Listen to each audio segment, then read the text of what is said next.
Ya, pemirsa, berkampanye di era kemajuan media sosial seperti sekarang ini membuat para capres-cawapres harus lebih kreatif dan relevan. Baru-baru ini muncul tren kampanye pilpres dengan melakukan live media sosial seperti di platform TikTok bahkan Instagram. Seberapa efektif cara berkampanye ini dan apakah kampanye live di media sosial hanya sekedar gimmick atau sudah mengandung gagasan? Kami akan membahasnya bersama dengan dua narasumber. Sudah bergabung melalui sambungan Zoom founder Drone Emprit Ismail Fahmi dan pengamat politik Kunto Adiwibowo. Kami sapa, selamat pagi Mas Fahmi dan Mas Kunto. Selamat pagi. Baik, saya ke Mas Fahmi terlebih dahulu. Mas Fahmi, seberapa tinggi sebetulnya antusiasme netizen yang bisa Anda capture dalam kampanye Capres-Cawapres terutama di live media sosial? Jadi kalau saya lihat ya terutama di TikTok ini ya, yang pertama kali memanfaatkan itu dari Capres 02 Pak Prabowo ya dengan gemoy yang tadinya natural ya dari netizen kemudian dikapitalisasi dibuatin AI dan sangat masif waktu itu. Ya, kemudian setelah debat pertama ya itu mulai turun ya, gemoy turun dan gimmick itu mulai kalau di Twitter mulai turun gitu ya, kemudian gimmick itu mulai kosong. Jadi kebetulan muncul lagi kemudian Desak Anies. Nah, dari munculnya Desak Anies ini awalnya itu hanya di kalangan pelajar ya, mahasiswa kalau nggak salah yang pertama. Jadi kalau kita lihat dari mahasiswa kan masih belum banyak. Dari D3 ke atas itu hanya 13%, jadi belum tinggi. Baru belakangan ketika mulai ke nelayan, ke publik secara umum, ibu-ibu rumah tangga ikutan bertanya, itu makin luas ya. Kemudian masuk ke daerah-daerah yang bahkan itu di luar area yang mendukung Anies. Nah, yang menarik itu adalah itu kan offline ya, jadi offline dan yang menarik adalah ketika Anies mulai online di TikTok dan pertama kali itu pada saat itu banyak hal-hal yang lucu yang terjadi dan ditangkap oleh anak-anak Gen Z ya. Anak-anak mohon maaf nih, jadi Gen Z, milenial, yang mereka di kalangan K-popers. Dan melihat tidak ada yang menarik dari obrolannya itu. Ya, interaksi yang sifatnya natural ini, ya tidak dibuat-buat, ya kesehatan ketika Pak Anies tidak bisa mematikan itu misalnya ya. Dan ada satu emosi yang masuk, yaitu ada yang bilang mereka fatherless, ya, saya nggak punya abah, ya, bilang bisa nggak saya panggil abah. Seperti ini menarik ternyata ya. Jadi obrolan yang terlalu serius seperti Desa Anies di awal itu belum bisa menjangkau luas, tapi begitu masuk online yang sifatnya sehari-hari pertanyaan yang umum ini menjadi menarik ya.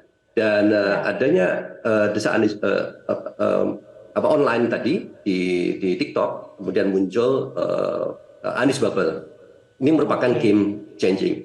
Yang saya lihat itu adalah kombinasi antara online dan offline karena setelah itu yang komunitas online ini yaitu Anies Bubble tidak hanya menginformasikan kegiatan Anies ketika live saja tetapi juga ketika offline ya, offline ketika terakhir kemarin tuh Desa Anies itu kan offline. Jadi kombinasi antara online dan offline inilah yang bisa membuat perubahan saya kira. Dan saya sepakat kalau hanya online saja belum berimpact. Tetapi perlu dicatat nih ada survei terakhir ya dari Mas Burhanuddin tadi itu akhir Desember yang lalu. Publik itu mendapat informasi tentang sosial politik ya, isu sosial politik. Pertama itu dari televisi, yang kedua itu ternyata dari mana? Dari Facebook, YouTube dan TikTok ya. Instagram itu nomor 4 ya di media sosial, Twitter paling kecil. Artinya apa? Orang itu bisa tidak mengenal capres, cawapres, visinya kalau di media sosial itu nggak dapat gitu. Dan jadi ini bisa bermanfaat untuk menginformasikan. Engagement itu sangat tinggi sehingga menarik sekali generasi yang mereka lebih aktif di media sosial untuk mengenal calonnya. Ya. Baik, Mas Kunto, bagaimana tanggapan Anda soal fenomena ini? Apakah live di media sosial memang menjadi media kampanye yang efektif misalnya untuk meningkatkan unsur kedekatan atau bahkan sampai pada meningkatkan elektabilitas paslon juga? Ya, Mbak Marcel. Kalau di sosial media itu ada dua hal yang penting. Yang pertama adalah interaktivitas. Karena media sosial pada intinya adalah media yang memungkinkan kita saling berinteraksi, berkomunikasi dua arah. Dan itu kalau tidak dimanfaatkan ya akhirnya akan jadi seperti corong belaka gitu kan, media sosial yang satu arah. Nah ini tadi misalnya Mas Fahmi bilang nggak natural yang mungkin ya yang satu arah, atau mungkin hanya jadi gimmick besar dalam beberapa saat tapi kemudian turun gitu. Nah, interaktivitas ini penting terutama untuk membangun kandidat, terutama kalau capres cawapres itu benar-benar menjadi apa ya, orang yang mendengarkan gitu, tidak hanya bicara tapi juga mendengarkan. Dan di situ dalam interaktivitas itu bisa dibangun melalui live TikTok atau live IG atau live apapun di media sosial.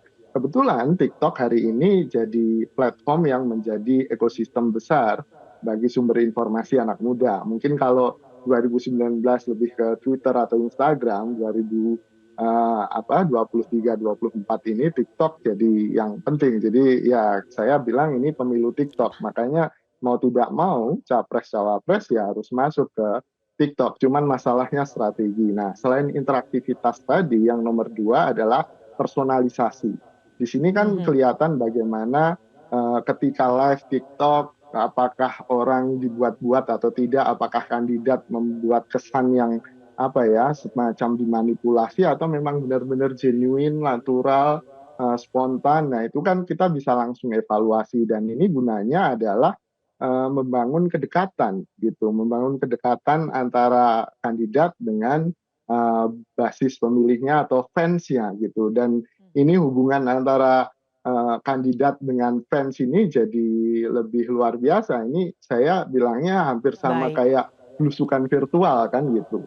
Bagaimana si kandidat bisa belusukan menemui langsung fansnya secara live di TikTok, dan itu bisa membuat hubungan yang lebih intens lagi antara kandidat dengan fansnya gitu, Mbak.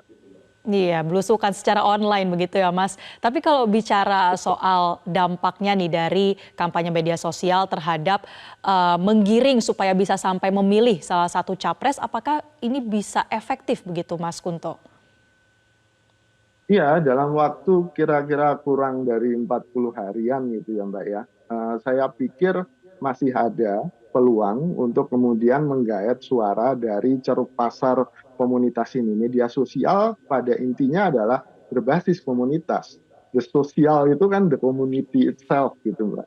Jadi menurut saya kalau Pak Anies atau Pak Mahfud bisa menggait komunitas di sini, maka akan lebih enak tuh jalannya gitu. Komunitas di sini kan bisa jadi komunitas K-pop atau tadi dibahas Mas Fahmi, atau bahkan saya tangkap di perbincangan di TikTok dan di Twitter ada komunitas fans drama Korea, drama Cina bahkan, yang mereka menggunakan kosakata yang ada di sosial media Cina yang sangat penuh sensor, sangat penuh pengawasan, itu dibawa ke politik di Indonesia. Jadi mereka ingin berbicara politik tapi nggak mau diganggu buzzer gitu, Mbak, di media sosial.